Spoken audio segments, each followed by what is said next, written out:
Paid ক্লাসের mock test আমরা দেবো বলে আমরা ছাঁকছিলাম প্রিভিয়াস ইয়ার কোশ্চেন্স, তখন আমরা পেলাম এই প্রশ্নটাকে 18/9/2022 শিফট 2 এর প্রশ্ন। এটা তোমাদের সবার জন্য করিয়ে রাখছি, আর এই শিফটের টোটাল সলিউশনও আমি করাবো, ফলে দেখতে থাকো। আর দ্বিতীয় কথা, এই শিফটটা কিন্তু ভীষণ ইম্পর্টেন্ট শিফট, যখন আমি সলভ করাবো একবার নজর রাখবে, WB এক্সাম পোর্টালকে সাবস্ক্রাইব করে রাখো, তাহলে নোটিফিকেশান চলে যাবে।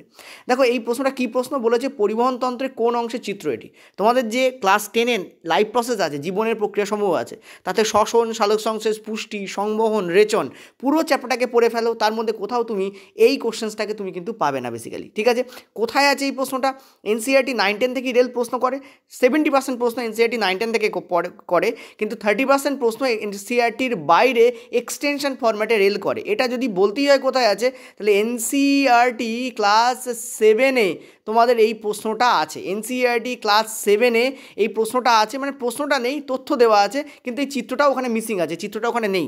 তো ক্লাস 7-এ একটা কথা লেখা আছে যে শিরাতে ভালভ থাকে, কিন্তু ধমনীতে কোনো ভালভ থাকে না, ভিফর ভালভ। কেন এটা হয়? আমরা জানি যে বাম নিলয় যখন ধমনীর ওপর প্রেশার দেয়, ইনফ্যাক্ট মহাধমনীর ওপর, তখন কী হয়, রক্ত মহাধমনীতে প্রবেশ করে এবং সারা দেহে ছড়িয়ে পড়ে। কিন্তু শিরা কী করে? শিরা যেটা করে সেটা হচ্ছে দেহ থেকে CO2 যুক্ত রক্তকে শিরা কী করে, হৃৎপিণ্ডে নিয়ে আসে। শিরা কী করে? হৃৎপিণ্ডে নিয়ে আসে। ফলে শিরার ওপর কিন্তু হৃৎপিণ্ডের কোনো মানে এই যে রুম মানে নিলয়, অলিন্দ, এরা কেউই কিন্তু প্রেশার দান করে না, অর্থাৎ কোনো প্রকোষ্ঠই কিন্তু শিরার ওপর প্রেশার দান করে না। ফলে এটা সম্ভব যে হৃৎপিণ্ডে না গিয়ে রক্ত ব্যাকে ফ্লো হতে থাকলো। সেই ব্যাক ফ্লোটাকে আটকানোর জন্য বা বিপরীত প্রবাহকে আটকানোর জন্য শিরাতে কী করা হয়েছে, একটা কপটিকা বা ভালভের ব্যবস্থা করা হয়েছে। তো এই যে তোমরা দেখতে পাচ্ছ এখানে দুটো সরু সরু রোমের মতো অংশ লাগছে, এটা বেসিক্যালি শিরা। তো অ্যান্সার এখানে কী হবে? শিরা হবে। মনে রাখবে, এটা যদি মহাশিরা হতো তাহলে মহাশিরাও অ্যান্সার কিন্তু হতে পারতো।